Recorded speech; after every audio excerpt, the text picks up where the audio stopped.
and answer the questions.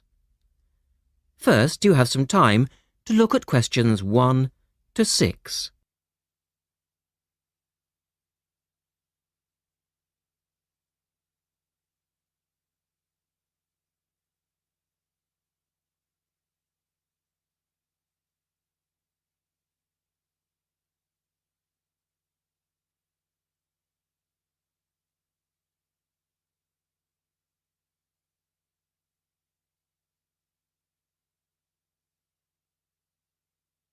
You should answer the questions as you listen because you will not hear the recording a second time. Listen carefully and answer questions 1 to 6.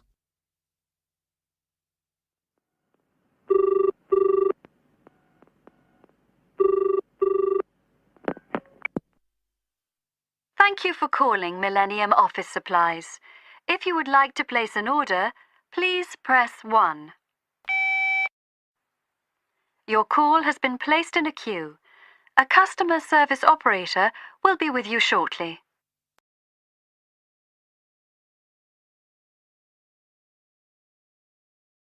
Gina speaking. How can I help you? Oh, hello. I'd like to order some stationery, please. And who am I speaking to? John Carter. Right. Can I just confirm your account number and the name of your company, John? Sure. The account number is 692411. 692411. Right. And you're from Rainbow Computers? No, the company is Rainbow Communications. Oh, OK. I'll just fix that on the system. Communications. And what would you like to order, John? Envelopes. We need a box of A4, that is, normal size envelopes. White, yellow or manila? We'll have the plain white, please. But the ones with the little windows. OK. One box, A4, white. Just the one box, was it? On second thoughts, make that 2 boxes. We go through heaps of envelopes. As a matter of interest, are they made from recycled paper? No, you can't get white recycled paper. The recycled ones are grey, and they're more expensive, actually. Right, we'll stick to white then. Something else, John? Yes, we need some coloured photocopy paper. What colours do you have?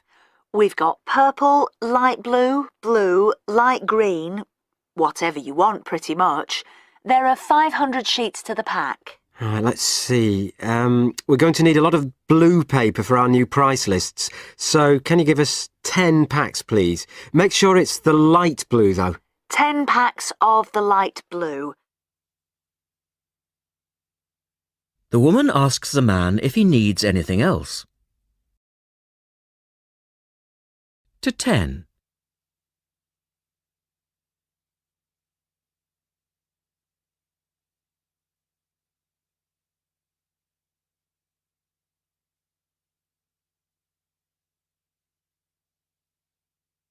Now listen to their conversation.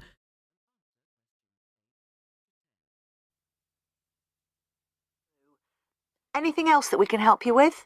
Let me think. What else do we need? I'm sure there was something else. Pens, paper clips, fax paper, computer supplies, office furniture? Oh yes, we need floppy disks. Do you have those nice coloured ones? Yes, but they're a bit more expensive than the black ones. Oh, that's all right. I'm not paying anyway. Right.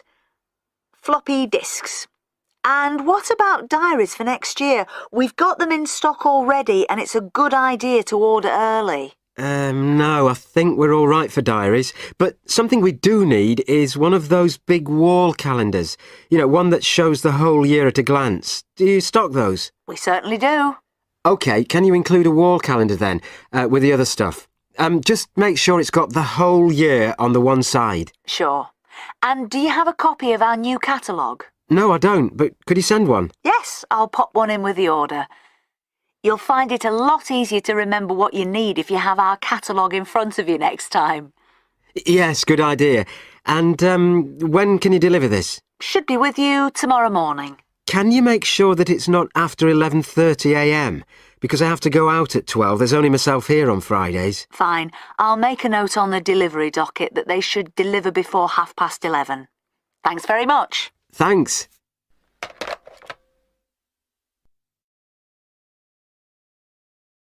That is the end of part 1. You now have half a minute to check your answers.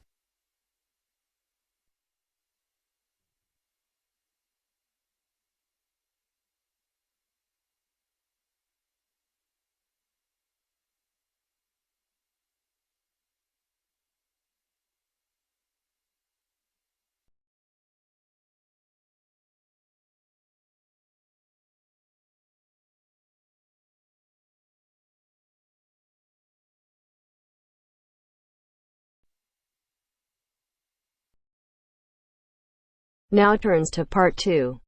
Part 2. You are going to hear a talk given by Madeline. She is going to introduce the recreational facilities on campus and in town. First, you have some time to look at questions 11 to 16.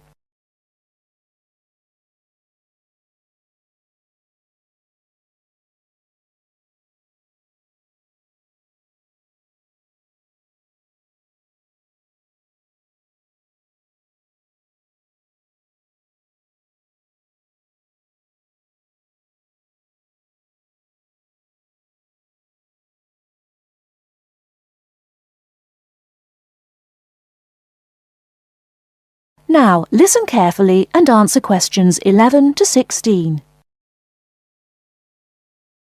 Well, good morning, everybody. My name's Madeline Stewart, and I'm here to tell you about the recreational facilities available on campus, and also to tell you something about what the town has to offer. You may already know that your Students' Union membership also includes membership of the Sports Union, which provides a range of sporting and recreational facilities on campus, much the same as those in most British universities. The Sports Union has football, tennis, and cricket teams in local competitions. And really, most sports are catered for in some way on campus, even if they're just social matches. In the building itself, there are fitness classes and a full gym, including weights. The Sports Union can also provide cheap tickets to some major sporting events. And to keep you up to date with everything available, there's a weekly newsletter distributed around the campus. You should check this to find out the names and phone numbers of the contact people for each sport or activity you're interested in. Yes, did you have a question? Yes, apart from what you've just said, does the Sports Union offer individual help in any of its activities, for example, in getting fit and healthy? Yes, we do. The Sports Union has a fitness assessment clinic every Friday, staffed by the resident sports trainer, who can provide advice on the best program for you and refer you to various charts. I'm sure you all realize that for any medical assessment or health problem, you should go to the University Medical Service. The sports trainer can also advise you on a suitable training program using the weights. And now on to Ashbury. Before you hear the rest of the talk, you have some time to look at questions 17 to 20.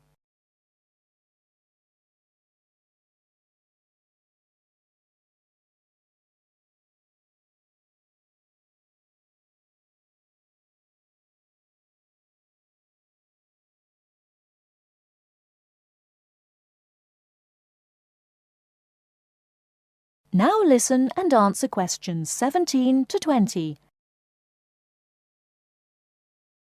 And now on to Ashbury.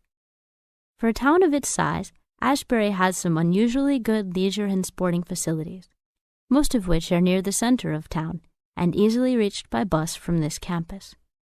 There's a new, well, almost new, Olympic-sized swimming pool. That's not quite in the central town area, but it's only a 5-minute walk from the bus stop.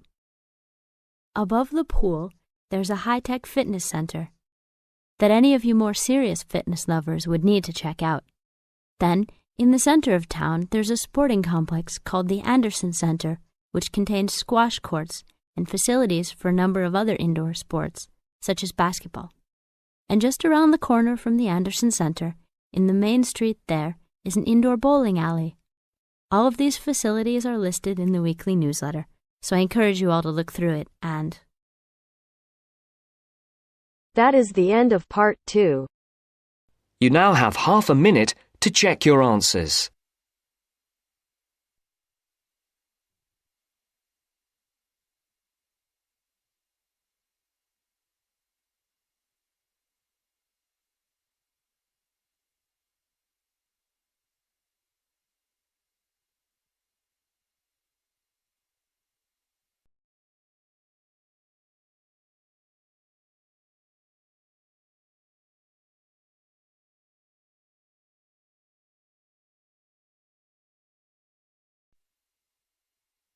Now turns to part 3. Part 3. You'll hear a conversation among two students and their tutor about the presentation they are going to make at the tutorial class. First, you have some time to look at questions 21 to 26.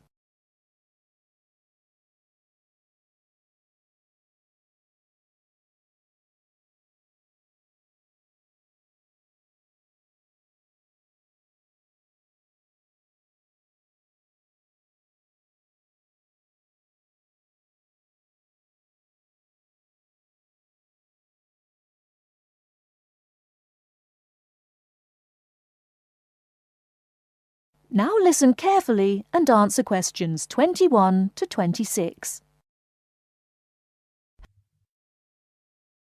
Right, Jason and Karen. How are your presentations for the next tutorial class? I feel a bit nervous. I haven't done that before. Although many of my classmates in the same tutorial group have finished theirs. But I think them a little uninteresting because they just read out their notes. I hope mine will be more attractive. It seems you have a higher demand for yourself.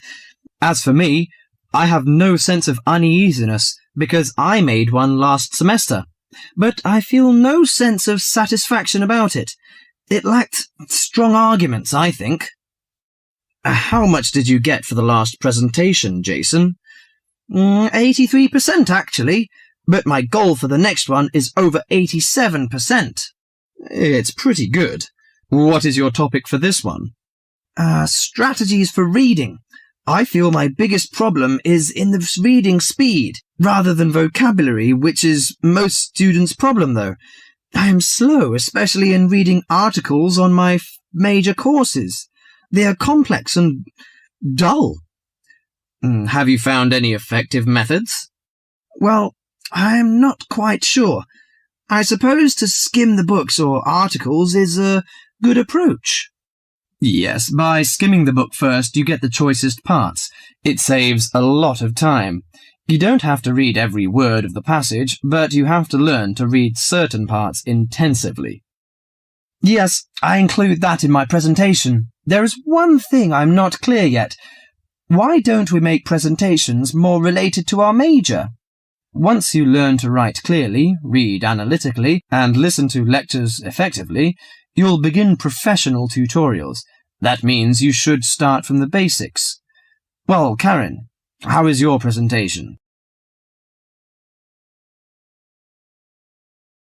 Before you hear the rest of the talk, you have some time to look at questions 27 to 30.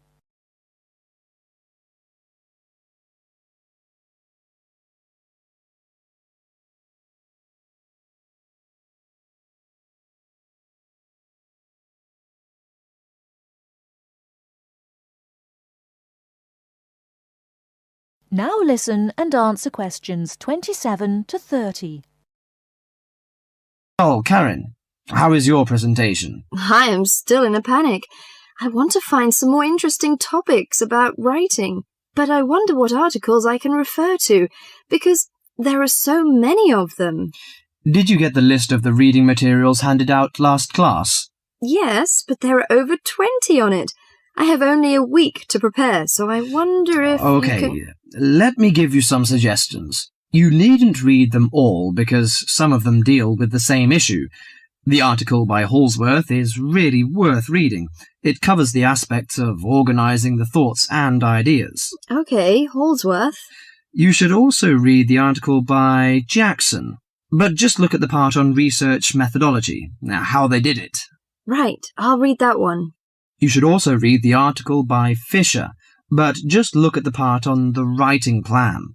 That is, how to plan your writing in a systematical way. OK, Fisher, got that. And if you have time, the one by Risewell says very relevant things. It teaches how to title your articles and make it appealing. You should finish the whole book. OK. Now, the one by Burns, if I were you, I wouldn't bother with the whole passage. Just read the conclusion, which summarizes the use of rhetoric. Oh, now I understand. Thank you very much. That is the end of part 3. You now have half a minute to check your answers.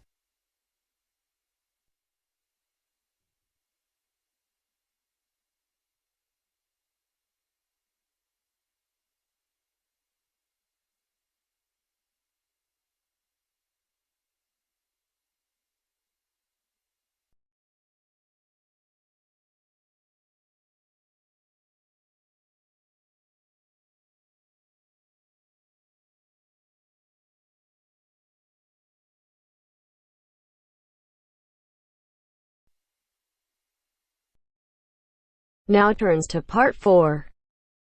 Part 4. You'll hear a programme on the city of Brisbane. First, you have some time to look at questions 31 to 40.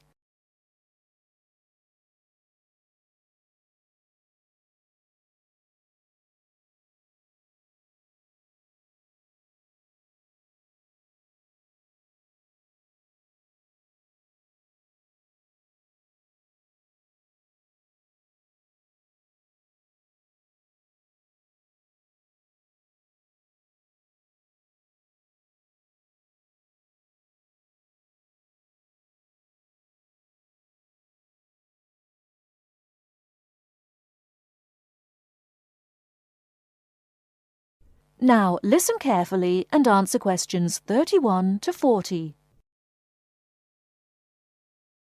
Today in our Around the World programme, Mr. White is going to recommend a charming city to you, Brisbane. Good morning, ladies and gentlemen. Have you ever been to Brisbane?